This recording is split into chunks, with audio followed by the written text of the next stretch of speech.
I was sawing down this old tree in my yard, then I suddenly felt something hard buried underground. I had to find out what it was, so I quickly dug up the dirt under my feet, and it turned out to be a Buddhist statue. Excited, I ran inside and rinsed it off with water. But what I saw next blew my mind. Because the top half of that statue was solid gold, this sudden fortune caught me completely off guard. I'd never seen gold that heavy in my whole life. To make sure no one found out, I waited till nobody was around. Then I snuck into the basement, and I hid that golden statue in a corner. But I had no idea. This very statue was gonna drag me into a disaster I'd never come back from. Ever since I got it, I couldn't sleep a wink at night. The statue just kept haunting my thoughts. Then one night, I finally lost it. While my wife was asleep, I snuck into the basement. I picked up the statue and took a real close look. After figuring it was probably worth a lot, I went to my buddy Jack the next day, and I asked him to help me figure out its value. The second he saw the photo, his eyes lit up. He immediately asked where I got it,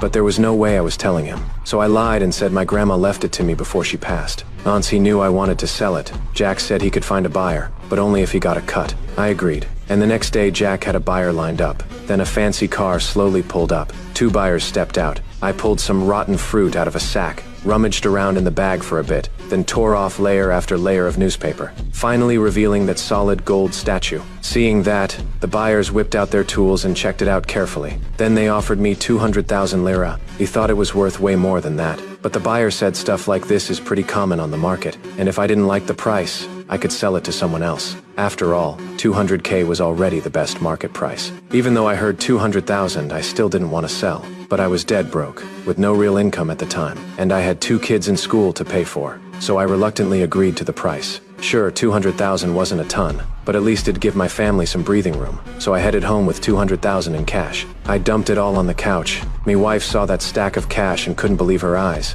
She immediately asked where I got it. No way around it. So I told her the whole story, and I made sure everyone in the family kept it a secret. After I had that money, I slowly started holding my head higher, and I was smiling all the time. To pick up my son who was on break from school, I even bought a car. I planned to take the family on a nice vacation, and I told my son to quit his summer job, cause our family wasn't struggling anymore. We didn't have to pinch pennies on food, just buy whatever we wanted. Didn't care about the cost at all, but I never dreamed that 200K would be gone that fast. In just a few days, it was almost all spent. My wife told me we needed to be more careful, but I didn't take it seriously at all, because I figured there had to be more than just one statue under that old tree. My grandma used to tell me when I was little that something under that big tree had always been watching over us. So I thought as long as I dug up one statue, more and more statues would come out of that same spot. So first thing the next morning, I started digging again, full of confidence. But just then, out of nowhere, Jack showed up on his motorcycle. Turns out he'd already blown through his cut too. He thought I must have hidden a bunch of golden statues and came to partner up with me.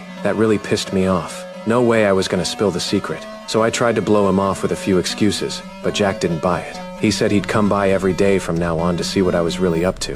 That made me lose it. I didn't say another word and just cussed him out. But because of what he said, I didn't dare to saw the tree out in the open anymore. So I went to the market and bought some planks, planning to start from the basement and tunnel my way toward the big tree. That way I could keep digging for treasure without Jack finding out. But no matter how much I dug, I just couldn't find anything valuable again. Then, while I was hesitating, I happened to see that the statue I'd sold earlier had just been auctioned off for $1 billion, while I only got 200,000 lira. That huge gap made me snap. So I went to Jack to vent my anger, but he said he got ripped off too. He had no idea the statue was worth that much. We started brawling in the street, but I was no match for him. When I got home, my wife saw all the bruises on me and told me to stop digging, but I wouldn't listen. Cause if I could dig up just one more statue, we'd be living like rich folks. So over the next few days, I kept digging non-stop, every single day. I even slept inside the tunnel. Since I was digging faster, the dirt I piled up quickly filled up the room. My wife told me again to give up. It had been months and I still hadn't found anything, but I was dead sure I'd hit another statue soon. Then one day I bought a metal detector. With that thing, digging got a whole lot easier,